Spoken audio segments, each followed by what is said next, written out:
Salam, hər vaxtınız xeyir mənim dəyərli izləyicilərim. Bugün sizlərə möhtəşəm izahla gəlmişəm. Sizlərdən xahişim odur ki, sadəcə olaraq 2 dəqiqə ayırıb bu video izahı axırıcan dinləmənizdir.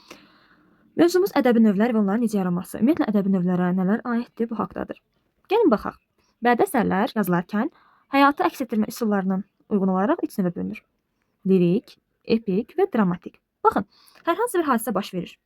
Hadisəyə qarşı müəllifin baxış bucağı ola bilər. Əgər o istəyirsə ki, hadisədən doğan hiss və duyğularını, düşüncə və fikirlərini çatdırsın oxuculara, bu zaman üst tutacağı növ lirik növ olacaq. Biz bilirik ki, lirik növün əsasında hiss, duyğu, düşüncələr, arzu, istəklər və ən əsası tərənnüm dayanır. Bu zaman nə edəcək? Müəllif lirik növə üst tutacaq.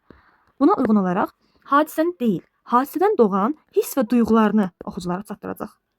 Və yaxud da hər hansı bir hadisə baş verdi. Bu hadisəyə qarşı müəllif əgər istəyirsə ki, bu hadisəni biz oxuculara nəql edərək, danışaraq, ümumiyyətlə təhkiyə və təsvir üsulundan istifadə edərək oxuculara çatdırsın, bu zamanda üst tutacağı ədəbi növ epik növ olacaq. Biz bilirik ki, epik növün əsasında nəql etmə, söyləmə, danışma, hadisəni ümumiyyətlə oxuculara danışaraq çatdırma üsulundan istifadə edilir.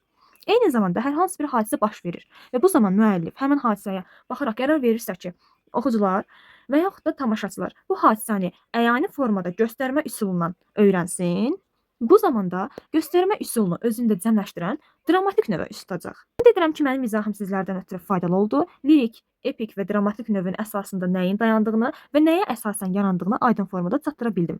Bir hadisə baş verir, hadisəyə uyğun olaraq müəllif hadisədən doğan duyğu və hisslərini çatdırmaq istəyirsə lirik, həmin o hadisəni danışmaq, nəql etmək yolu ilə oxuculara çatdırmaq istəyirsə epik, hadisəni oxucu və tamaşaçılara əyani formada göstərmək istəyirsə dramatik növdən istifadə edəcək.